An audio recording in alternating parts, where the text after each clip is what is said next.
Ladies and gentlemen, good day and welcome to the Q2 FY24 earnings conference call of Sudarshan Chemical Industries Limited, hosted by ICICI Securities Limited. As a reminder, all participant lines will be in the listen-only mode, and there will be an opportunity for you to ask questions after the presentation concludes. Should you need assistance during the conference call, please signal an operator by pressing star then 0 on your touchtone phone. Please note that this conference is being recorded. I now hand the conference over to Mr. Sanjesh Jain from ICICI Securities. Thank you, and over to you, Mr. Jain. Thanks, Michelle. Good morning, everyone. Thank you for joining on Sudarshan Chemical Industries Limited Q2 and H1 FY24 results conference call. We have Sudarshan Chemical Management on the call, represented by Mr. Rajesh Rathi, Managing Director, and Mr. Neelkanth Natu, Chief Financial Officer. I would like to invite Mr. Neelkanth Natu to initiate with the opening remarks, post which we will have a Q&A session. Over to you, sir. Thank you. Thank you, ICICI Securities and Mr. Sanjesh, for hosting our earnings call. Good morning, ladies and gentlemen. Welcome to Sudarshan's Q2 FY24 earnings conference call. Our investor presentation has been uploaded on the stock exchanges for your ready reference. I would like to take you through the financial highlights for this quarter. On overall basis, there has been a growth in the top line as well as improvement in the EBITDA margin. However, global uncertainties and macroeconomic factors coupled with recent geopolitical development continues to be the key challenge. The quarterly performance on a consolidated basis for the quarter, total income from operations stood at rupees 601 crore as compared to rupees 528 crore for the same period last year, higher by 14% year-on-year. EBITDA for the quarter stood at rupees 66 crore as compared to rupees 43 crore in Q2 FY23, and EBITDA margin is at 10.9% compared to 8.1% over the same period last year. Profit after tax stood at rupees 18 crore compared to rupees 5 crore for the same period last year. Coming to H1 performance, on half-yearly basis, total income from operations stood at rupees 1209 crore versus 1083 crore in the same period last year, a growth of 12%. EBITDA for the first half is at rupees 135 crore versus rupees 84 crore last year, and EBITDA margin is at 11.2% for the current half year versus 7.8% over the same period last year. PAT is at rupees 39 crore compared to rupees 12 crore for the same period in the last year. Now going into the details of our pigment business. For the Q2 FY24, income from operations stood at rupees 522 crore as compared to rupees 476 crore for the same period last year, a growth of 10% year-on-year.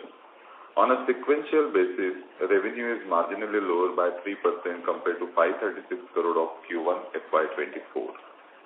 India sales for the quarter is at rupees 272 crore, higher by 16% as compared to rupees 235 crore in the same period last year. On a sequential basis, India sales is marginally higher by 3% compared to rupees 265 crore of Q1 FY24. Export for the quarter were at rupees 250 crore compared to rupees 242 crore, higher by around 3% year-on-year. On a sequential basis, export revenue is lower by 8% compared to rupees 272 crore of Q1 FY24, mainly due to weak demand resulting from inflationary pressure in EU, US and effects of destocking. We continue to be vigilant towards the international geographies considering the recent geopolitical issues and global macroeconomic situation. In plastic segment, we continue to see relatively stable demand, and ink segment has seen improvement in demand in Q2 FY24. We expect this to continue in the coming quarters. We continue to see subdued demand scenario from coating segment, majorly due to domestic players deferring buying decisions owing falling price regime and also due to the late festival season. Demand in the coating segment is expected to pick up in H2 FY24. Specialty pigment sales stood at rupees 362 crore as compared to rupees 330 crore for the previous year same quarter, 10% year-on-year higher. On a sequential basis, revenue has remained flat as compared to rupees 363 crore of Q1 FY24. Non-specialty sale for the quarter is at rupees 160 crore, which was higher by 10% as compared to the same period last year. On a sequential basis, revenue is lower by 8% compared to 174 crore of Q1 FY24. We are seeing healthy and progressive engagement with our customers for our product baskets offering from the recently commissioned capex. Gross margin of pigment business for the quarter increased to 44.8% as against 38.8% for the same period previous year. Comparing with the sequential quarter, gross margin have gone up by 190 basis points. This is mainly due to lower raw material prices and change in the product mix. During the quarter, we continue to see softer raw material costs and the coal prices as compared to the previous year. Logistic costs have remained stable in Q2 FY24, while it has come off from the peak levels seen earlier from the previous year. Further, evolving geopolitical environment can pose some uncertainty which may have impact on crude prices and other intermediary prices. EBITDA for the quarter stood at rupees 67 crore in Q2 FY24 compared to rupees 39 crore for the previous quarter. EBITDA margin stood at 12.8% as compared to 8.2% over the same period last year. On a sequential basis, EBITDA is higher by 90 basis points. In H1 FY24, total income from operations for pigment business stood at rupees 1058 crore versus rupees 1002 crore in the same period last year, a growth of 5%.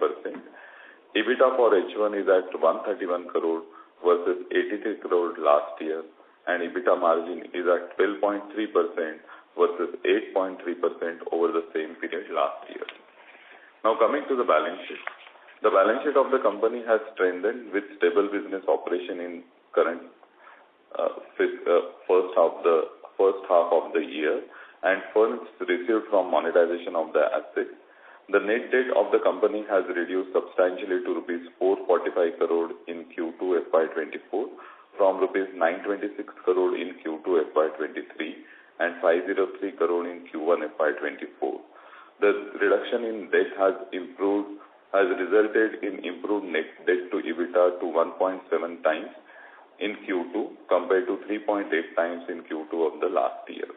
The working capital cycle has been effectively managed, thereby resulting into the cash conversion days at 82 days in current quarter compared to 90 days in the sequential quarter Q1 and 108 days in Q2 of the last year. On ESG focus, before we conclude our management commentary, I would like to take this opportunity to highlight our ESG focus. Sudarshan always maintained high standards in this area as seen from the direct discharge permission for treated effluents from Roha plant, British Safety Council 5-star rating Sword of Honor Award and Sudar CSR work in the plant location communities. Our focus is further enhanced with clearly formulated vision to be the global leader in pigment industry by operating responsibly and growing sustainably. To achieve this, we have formulated a strategy towards key pillars of the environment responsibility, strengthening social inclusiveness, business accountability with continuous focus on manufacturing excellence. We believe that companies will get differentiated based on the ESG practices in coming years, and our continued focus and sustainability journey with concentrated efforts will strongly position us globally. To summarize, positive tailwinds from the external factors such as consolidation of top players in the industry, China Plus One, India gaining economic momentum due to continuing global uncertainties are expected to favor Indian pigment industry. However, we continue to be cautious considering evolving geopolitical situation and global macroeconomic situation. We are well prepared internally with all the capex projects being commissioned with wider range of the products portfolio, cost-efficient operation and capacities to quickly ramp up. We are confident in our growth journey and are committed to deliver the long-term value to our stakeholders. With this, I now open the floor for question and answer session. Thank you. Thank you very much, sir. We will now begin the question and answer session. Anyone who wishes to ask questions may please press star and 1 on their touchtone phone. If you wish to remove yourself from the question queue, you may press star and 2. Participants are requested to use only handsets while asking a question. Ladies and gentlemen, we will wait for a moment while the question queue assembles.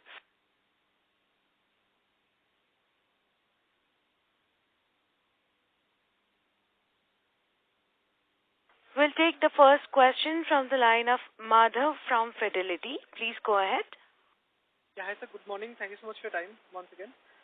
Just wanted to get an update on, now that our product range is finally ready, we have our expanded capacity in place. Could you just help us understand how the traction is building up? Not from a near-term perspective, I understand there are geopolitical challenges that could happen near-term.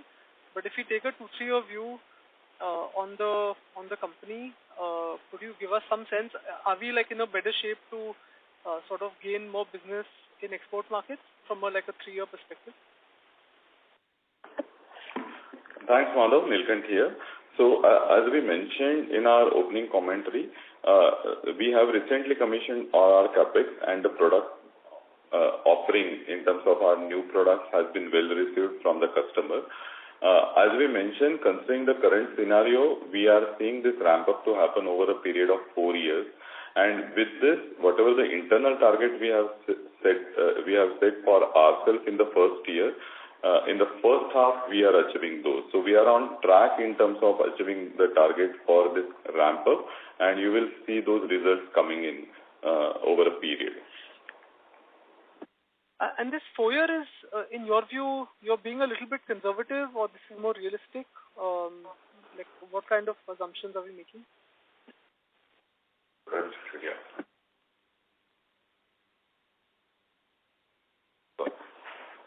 Madhav, the 4 year view which we are right now giving is more based on the conservative basis, given the current, geopolitical scenario and the macroeconomic conditions.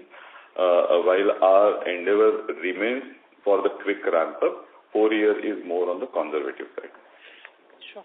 And the second question which I had was, now that our product mix is expanded and, we have more, how should I say, more specialty portfolio in place versus what Sudarshan was 5 years back. If you look at our margin profile before COVID, where we used to do 14-15% EBITDA margin, would it be fair to say if we take a 3-4 year view, EBITDA margin should be higher? We don't want an exact number, but just given the change in the product portfolio, margin should be higher versus what it was over a 5 year period before COVID? So, Madhav, to answer this, yes, strategically, directionally, it should be higher than what we had seen earlier as a 15%. If I see our history, we had the EBITDA margin of 15% in 21, which given the new capexes which are put to use, more the focus on the specialty, over a period of, the time horizon which you have mentioned, 3 to 5 years period, I see that structurally the gross margin and the EBITDA should move up, and we should see the EBITDA margin higher than the numbers which we had reported earlier. But it is over a period of time. Directionally, what you are interpreting is correct. Understood. Okay, thank you so much. Thank you. We'll take the next question from the line of Ankur Periwal from Axis Capital. Please go ahead. Yeah, hi sir. Thanks for the opportunity. First question on the pricing or the overall growth on the revenues front. So congratulations for a decent performance across domestic specialty as well as the exports bit.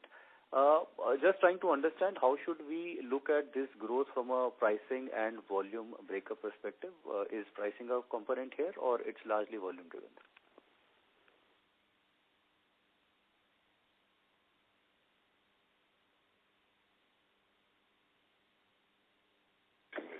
Yeah. Hi, Ankur. Yeah, hi, Nadaji. Yeah. Hi, Ankur. Nilkant here. So, as we mentioned, we are seeing the softening in the raw material prices, logistic cost, and coal cost. So the current, the revenue scale up which we are seeing is more from the volume front, because there has been the softening of the price regime which we have seen in the first half. So it is more driven from the volume side. Sure. And Nadaji, just a clarification, the RM deflation, has this been passed through in Q2, or will be passing it on, let's say, next quarter onwards? So we have passed on this, Ankur. So this, the softening of the raw material prices, other costs, we do the pass on quarter. Okay, great. Second question on the global, competitive and, our positioning as well as from a landscape perspective. We have been, seeing excess capacities in China, which has kept prices under pressure for most of the chemicals. How is competition for us, given that there were certain, plant shutdowns earlier, and China in dyes they are big, but in pigments, probably, you can highlight how the demand-supply situation sort of, pans out there. Ankurji, this is Rajesh Rathi. I think the situation, so two sides, sir. One is the industry in general is probably passing through a worse phase, right? If you see our European competitors or the large players, they are not doing well either. Also, given the demand scenario, especially in the major geographies, if you talk about US, Europe, China, Japan, is not very good right now. So the situation is tough, but I think we are able to make good attraction given our whole, our whole storyline and our whole strategy on growth over a very reliable and a broad-based product manufacturer, right? So from that perspective. Sure, Rajesh. But any new capacity coming in globally, or maybe excess of supply given the demand is lower and hence? No, I think we are seeing a shutdown in capacities. Certain capacities in Europe have shut down. No major addition of capacities in China, I would say. Great. And from a new product approval or let's say ramp-up perspective, I know the macro has been weak, so probably won't be right to look at the ramp-up as such. But from a product approval, perspective, where are we for our new products that have been commissioned? I think we're doing quite well, sir. Whatever our 4-year plan was, we are right on track, right? The next 1.5, 2 years would be to see how can we expedite that and do that. But as of now, we are on track, sir. Great, sir. Just one last question, if I may, for Natuji. Our working capital has improved in this quarter, largely led by, lower inventory. Is it, sustainable? What are our thoughts there? So, Ankur, as we guided earlier, we were at around 25% last year, and we said that our endeavor is to be in the range of 20 to 22%, given, the situation around. So right now also we are at around 21% of the working capital, and I expect that we will be in the same range of 20 to 22%. I don't expect major jump in the working capital. It has been fairly managed, and we will continue our focus in managing our working capital efficiently. Sure. Great, sir. That's helpful. Thank you and all the best for you. Thanks. Thank you, Ankur. Thank you. We'll take the next question from the line of Archit Joshi from B&K Securities. Please go ahead. Hi, good morning, sir, and thanks for the opportunity. I have a few questions, sir. Firstly, just wanted to pick your brains on a comment that you have made in the presentation with respect to value chain integration in some of the projects. Can you elaborate what sort of value chains are we looking at here?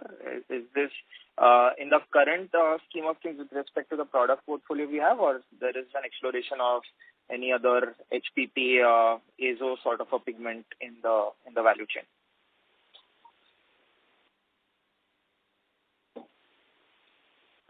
Nilkant here. So which you are referring to the transcript or the presentation? No, sir. There's a slide, Business Outlook FY24 and beyond, wherein we have mentioned commencing execution of cost improvement and value chain integration projects. So I think that means what it means is some of our backward integration projects will continue to focus some of the waste streams which are generated, getting some value out of it. I think those are the two areas which we are focusing on. Okay, so there's nothing new on the product side, right? Or any other? No. I think we've completed all the products. Nothing new on the product side. Okay. Got it, sir. So secondly, with respect to the application areas, if I split this into three larger categories of the industries that we service, paints, coatings, wherein you have mentioned auto and deco, and packaging and inks, plastics, packaging and inks. So where exactly are we seeing pain globally? I see that you have seen some traction sequentially in the domestic front, but where do we see this destocking or demand pangs being prevalent on the exports market? So the question is only pertaining to export market or all, including only export, right? So export, I think it's more of a geography phenomena, right, rather than the applications where I think, US, we are seeing US was doing well till last year, and this year we are seeing a major effect and a lot of restocking happening in US. Europe is at the same trend as last year, a little bit improvement, but China has also been worse. So it's more of a geography phenomena rather than the industry areas globally in the exports market, international market. Got it, sir. So if I just put it in the ascending order, so US followed by Europe and then China, would that be a fair assumption where we are seeing more pain? So, in general, as a market, I think China, US, Europe, I would put that in the sequence. But for us, our largest stakes are in US and Europe. Got it, sir. Sir, one last. So this quarter, our subsidiary, if I just do a console minus standalone, subsidiary performance seems to have improved quite a bit. Can you throw some light on what's driving this and what should be a fair run rate to look at going ahead with respect to the subsidiary performance? Thank you. So, you are mentioning about the RICO, correct? Yeah. Yeah. So, in terms of the RICO has been, they are receiving the good order. Being in the capital good industry, they are seeing the upcycle and current the order book and the revenue. If you have seen in the current year, it has been at 151 crore compared to the last year of 80 crore, and they are positive in terms of the EBITDA and EBT. So they have turned around over the last 2 years period in terms of their performance, and we expect that this trend to continue for the current year, and we should see the decent improvement over 223 crore of the last year in terms of the revenue.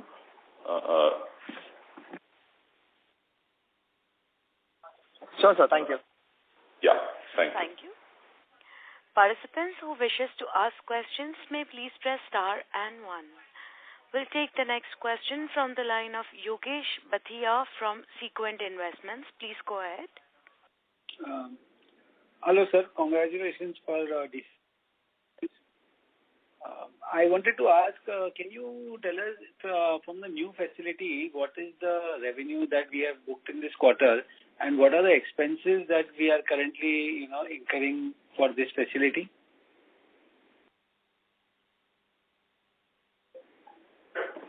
Hi, Yogesh. This is Nilkant here. So, currently we are not publishing that number. As we mentioned that we are on target as far as our internal targets which are set for the first year.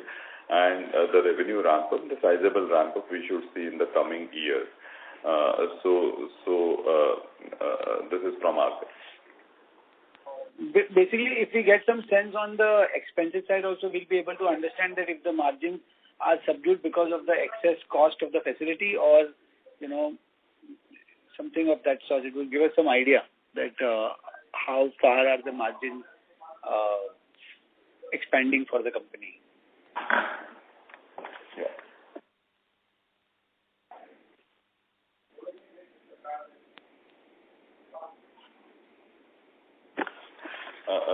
Yogesh Nilkant here. So, yes, as you have rightly mentioned in your question, so currently the capacities which are, there for the new products are utilized at the lower end of the cycle. So, as we improve our utilization, we will see, benefits of the higher utilization getting into the gross margin and contribution margin over a period. So, currently we are monitoring all the parameters, and whatever we have taken for this particular year, considering the utilization levels, we are achieving those numbers. So maybe I request you to be at least maybe a couple of quarters, you will see the performance getting into there, and then we will start looking at it separately. Okay, sir. No problem, sir. Thank you. Thank you. Thank you. The next question is from the line of Nitesh Dhoot from Dolat Capital. Please go ahead. Hi team. Good afternoon and thank you for this opportunity. So my first question is on the European distribution tie-up. How are we? Have we really started benefiting? From there, and how do we see this tie-up for the next 2-3 years going forward?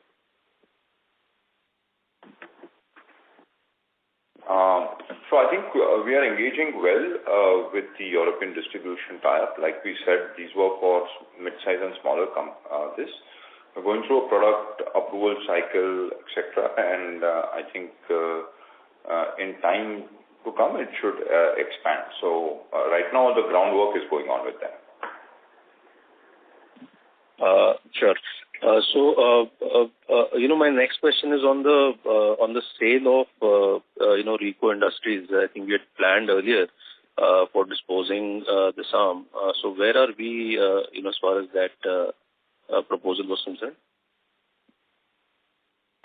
So the board is constantly reviewing the area at what stage we should be doing that, and as soon as they come to some conclusion, etc., we will definitely come back to everyone. Right. And so just lastly, on capacity utilization, you mentioned that, your new facilities obviously are at lower utilizations. But just wanted to ask, on the pigment EBITDA margins, right now we are at 12.8%. So on an optimum utilization, where can we see this, margins going forward? I understand that, from a product portfolio perspective, these will add to the margins. But purely from the utilizations of our, the previous facilities, ex of the new products that you've added, where can we head to? So Nitesh, as I'm Nilkant here, as I mentioned earlier, what we are seeing this year is, getting back our margin trajectory, which we had seen in the last year, sub 9% to now 12%, 12.5%. And this is a positive incremental change which we have seen. Couple of factors which have helped us is, one is the softening of the prices, RM prices, good governance in terms of the pricing, in terms of the pass-through, as well as the pricing in terms of the products which are being offered. And third is also the volume gain, which we had seen in the current year. All these factors are benefiting us in terms of getting back to our margin trajectory back to 12.5%, maybe 3 to 4% up from the last year. Now, structurally, if you ask me, I see this particular year wherein we should see the margin momentum to continue. And once we go back to the higher level of the utilization with the new products being also getting scaled up in the years to come. As I mentioned to Madhav earlier, we should directionally see our EBITDA margin going up from whatever the highest level which we had seen earlier at 15+%. But this will be over a period, and this we will continue to monitor as a management. But directionally, it has to go and scale back to the level which we had seen earlier over a period of time. And right now, you are seeing that particular momentum in the first 2 quarters also, which is positive for us. Yes, sir, certainly. That's very helpful. So just one last thing. I mean, on the domestic side, which end use segments have driven the growth for us in Q2? So on the domestic front, the plastic segment has continued doing well. So that segment has given us a good growth.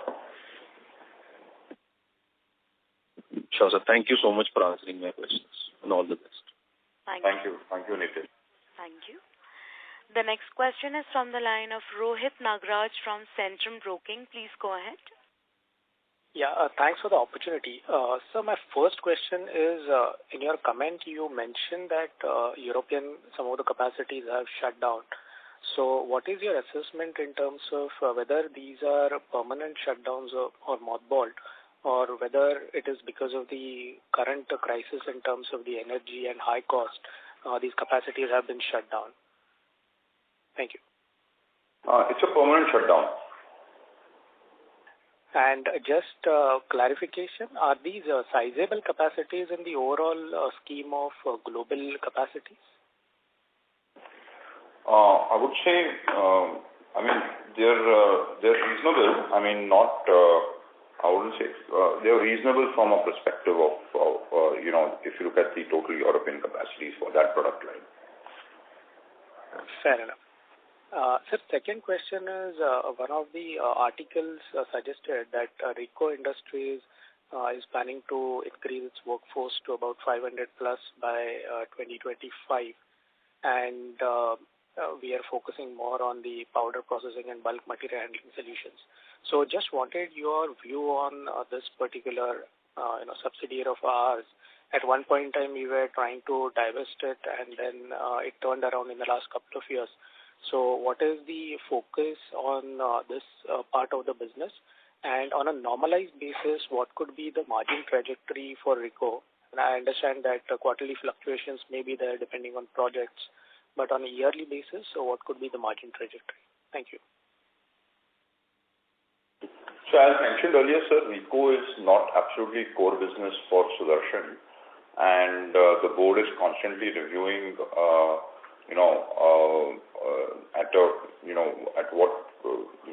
reviewing the performance and what should be the future plan. I think as soon as there is more clarity on what we are doing, we will definitely come back to you. Sure. Thank you, and best of luck, sir. Thank you. We'll take the next question from the line of Sanjesh Jain from ICICI Securities. Please go ahead. Yeah, good afternoon, sir. Thanks for taking my questions. First is on the product portfolio that we are expanding and the European shutdown. Can you give us some update on the new product launches which have happened? Are we getting the approvals? Have we started supplying them? Where are we in terms of milestone on those new products, which is relevant parcel?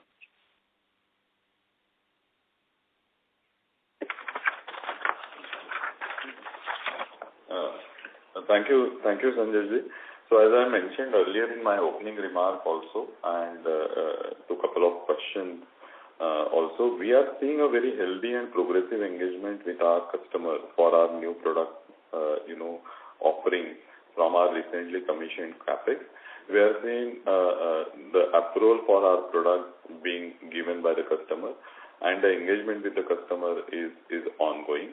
As I mentioned, in terms of our internal target for this current year, as far as the revenue from the new product is concerned, we are absolutely on target, and we will continue our drive to get the new business from this product. And what will be the contribution of new products today in our overall revenue basket? So currently, as we mentioned, it is at the lower end of the capacity utilization, so it is not that significantly material to report the number. So once we scale up to a number in a year's time, we will start publishing that. We will look at it how to publish that number. Very much. Second question is on the European shutdown and those particular products seeing a supply shock. How many of those products are in our portfolio? Will we benefit out of it?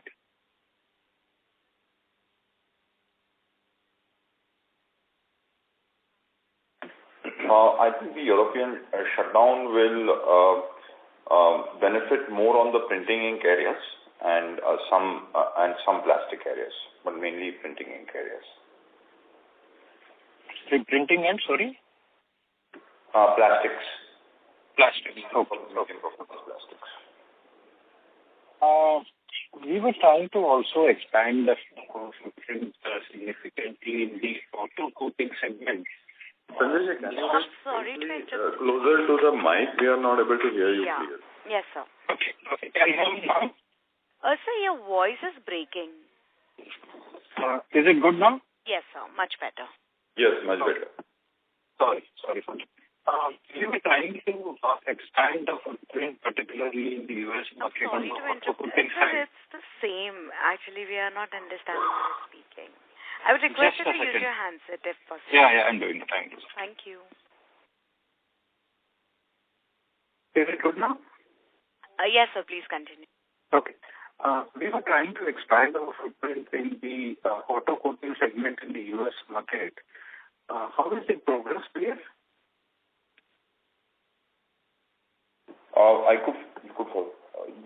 We could just understand US market. So US auto coating segment, we were trying to expand our footprint there. Automotive segment is not just US, but it was a global phenomena, which we made good progress on that, and we continue to work on it, sir. Got it. One last on the Chinese side. We have seen increased supplies from the China, both the raw material as the finished product. We also buy a lot from China, and we are also competing with them. Is it positively impacting us, or do you think it is still a determinant for us? Sir, can you please repeat your question again? There was some lag. Mr. Jain, there is a disturbance. I mean, we are feeling that you are not in the network area.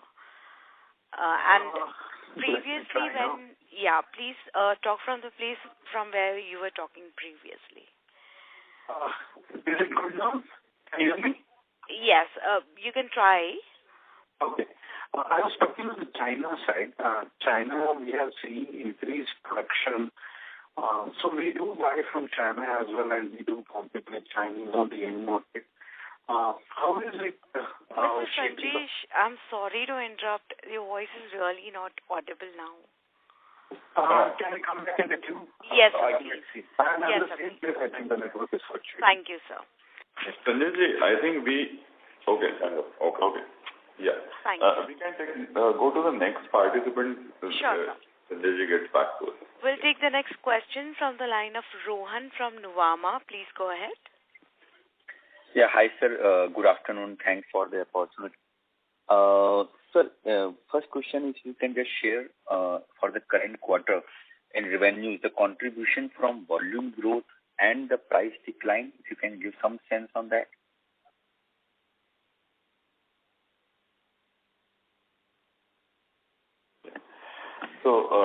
Hi sir, Nilkant here. Since there has been a very broad product range and the values are, the range of the value is very high, so we are not declaring it in terms of the volume as such. But as I mentioned to Ankur earlier, we are seeing the softening in the raw material prices and other costs. So the kind of sales revenue which we are seeing now in our quarterly numbers as well as in the previous quarter, majority of this is coming from our, the volume side. And this also gets translated in our EBITDA percentage compared to the last year. So majority of this thing is also getting driven from the volume side. Okay. But in general, with the falling raw material prices, this overall basket would have seen some decline in average realization. What I'm just trying to get that our volume growth would have been much higher than 12% in a revenue growth. So that's what I just wanted to understand. Okay. Yeah. So, sir, as you have rightly mentioned, raw material prices has declined. So majority of the, the revenue is from the volume side. And this is also giving us the benefit in terms of our gross margin percentage, in terms of our realization. While our realization per kg has gone down due to the softening of the prices, but in terms of the percentage EBITDA, we are seeing the positive side. Okay. So second question is on our non-pigment, though it's very small in terms of revenue contribution, but seems like that we have incurred some losses there in our non-pigment basket. Any particular reason, any inventory losses or something like that? Yeah.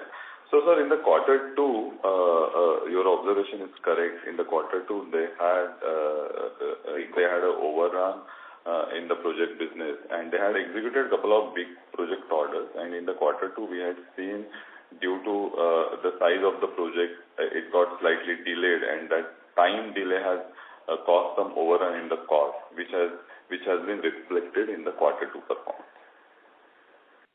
So it should normalize going forward, right? I mean, even this business, non-pigment business is also profitable. It's not like that it will be. If you really see the H1 performance, they are profitable. The Q2, they have seen the dip due to the project delay, time delay, execution and the related cost.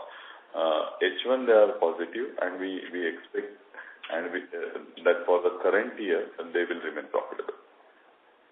Sir, just share the what will be our going forward share of specialty in pigment? I mean, mix, how it is likely to change, and what kind of average margin difference we have between specialty versus commoditized grade of the pigments. So, sir, if you have seen our specialty and non-specialty split, it has been fairly 2/3, 1/3, correct? 67% specialty and 33% on the non-specialty side. While majority of our growth capex is on the specialty side, once the scale-up starts in terms of the new capex, we see that the tilt toward the specialty revenue will go up, maybe by a couple of basis points, maybe upwards 70%, and which will further drive our gross margin, as a percentage, because the specialty always has some shade better in terms of the gross margin. I think the next question was the difference between the specialty and non-specialty gross margin. So as we mentioned earlier, the difference between these two is in the range of 4 to 5%. Okay.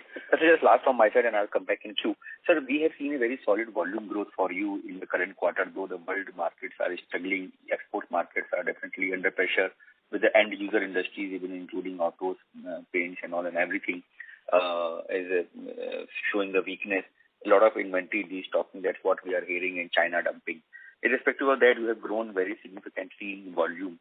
What was the main driver for this volume growth, and have we taken some share from the Europe and replaced some of the European suppliers? And how is the pressure especially coming from China? Because we have been hearing a lot of pressure in commodity grade is coming from China. So what was the main driver for the growth for us in the current quarter? Our entire strategy is to get market share in these newer geographies, right, which we are entering.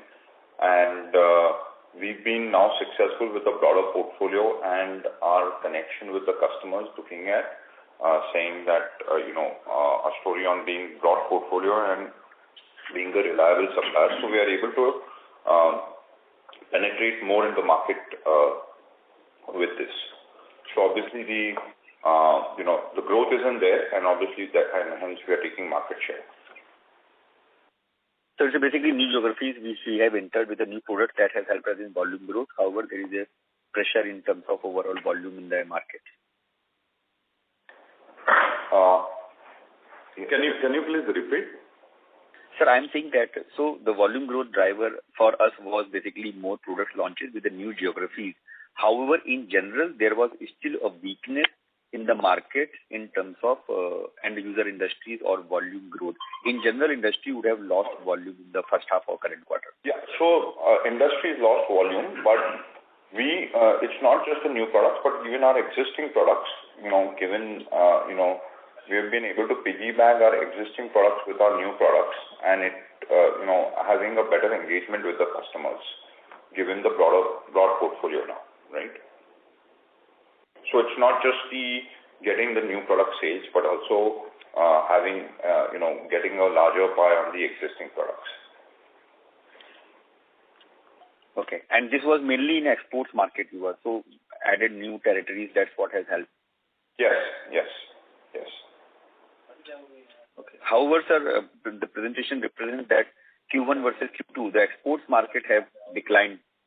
So it's clearly indicating that the exports have not done well in Q2 versus Q1.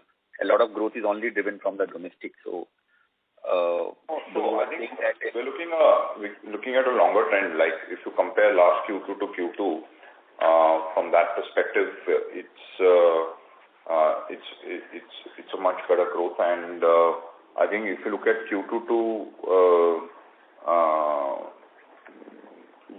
just 1 second. Yeah. So, sir, if you also look at the H1 number, so quarter being a very period comparison, if you really see the H1 performance compared to the last year, we are seeing 5% increase in our export revenue from 499 crore to 522 crore. And given, as we explained, given the backdrop of, falling prices, this 5% is the value.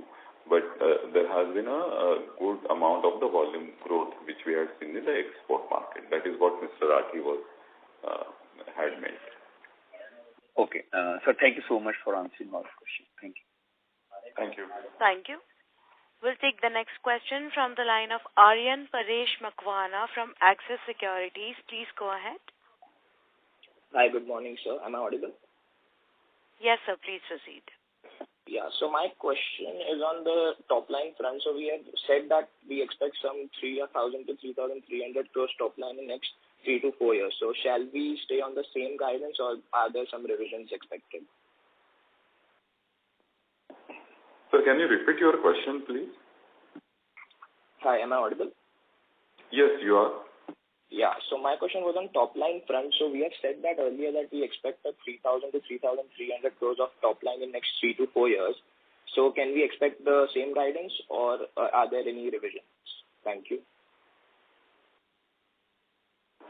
Yeah.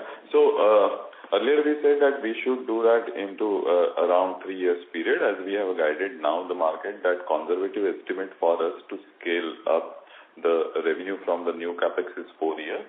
So we expect that this guidance is valid now for 4 years, over a 4-year period time. All right. Thank you so much, sir. That's all. Thank you. Thank you. We'll take the next question from the line of Madhav from Fidelity. Please go ahead.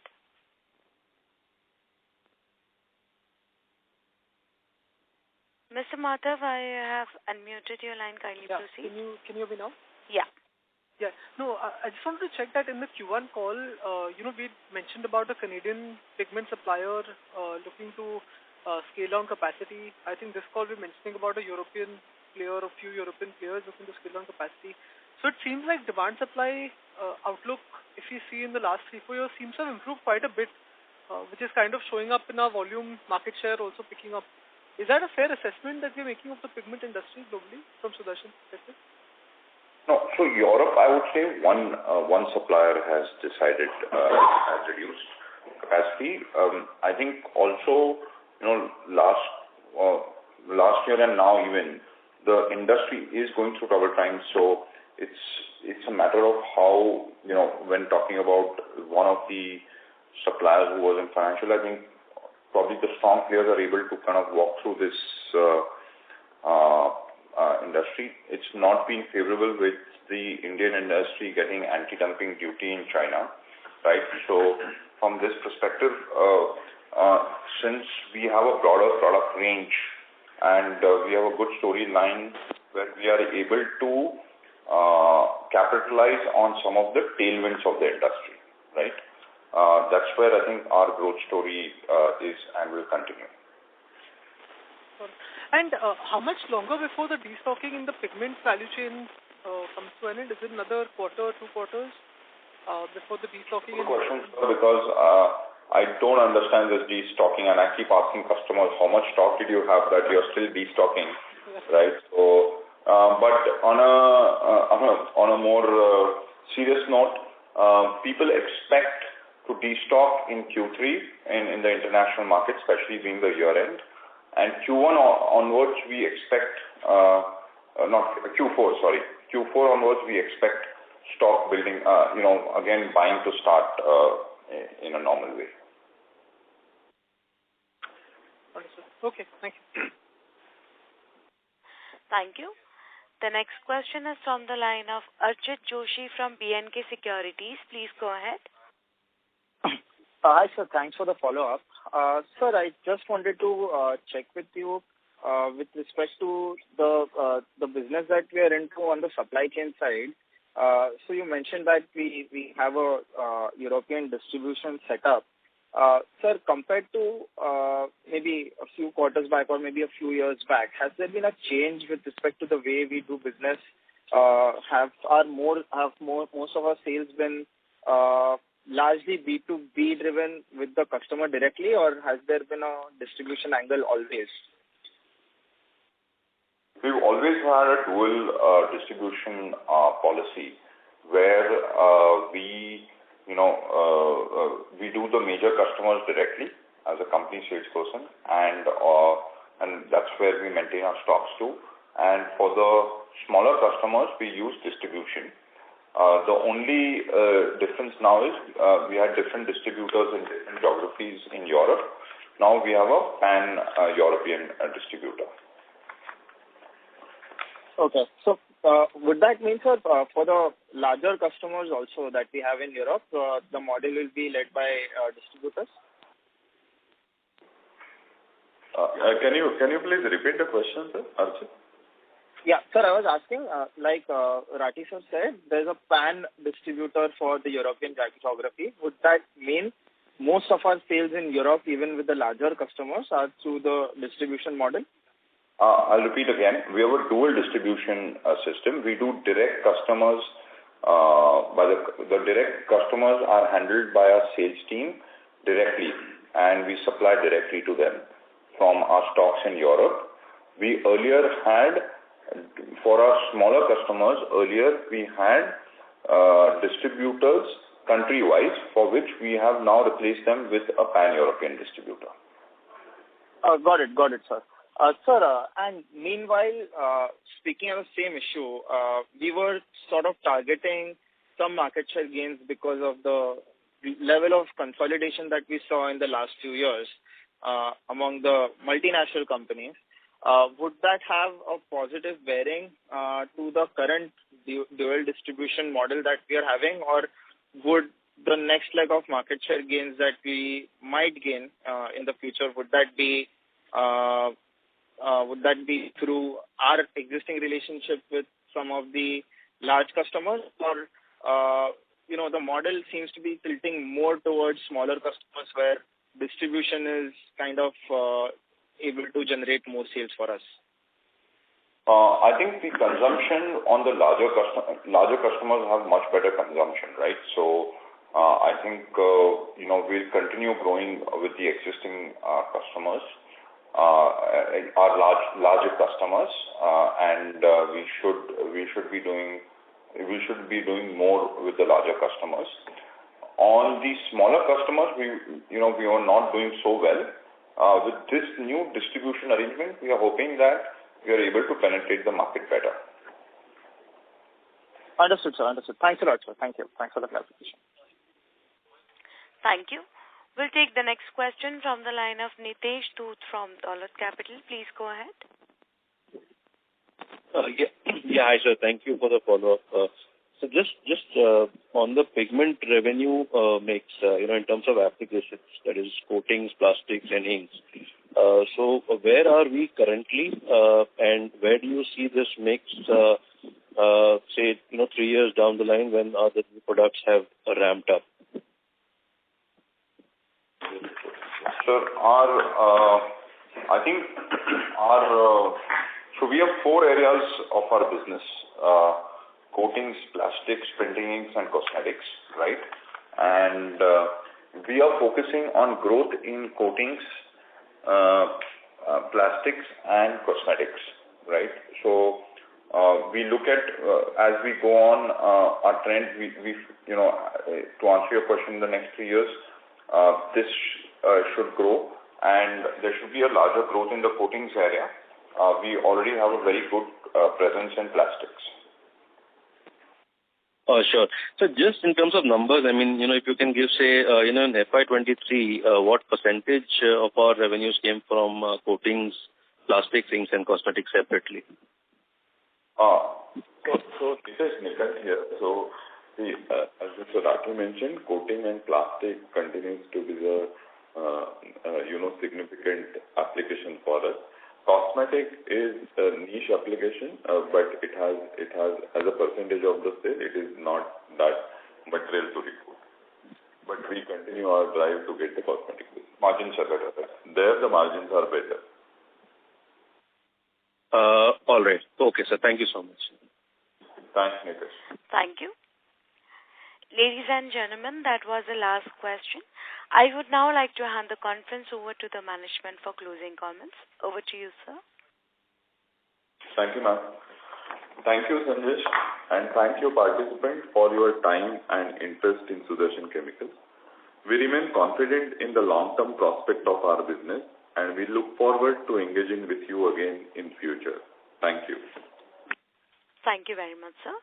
On behalf of ICICI Securities Limited, that concludes this conference. We thank you for joining us, and you may now disconnect your lines. Thank you.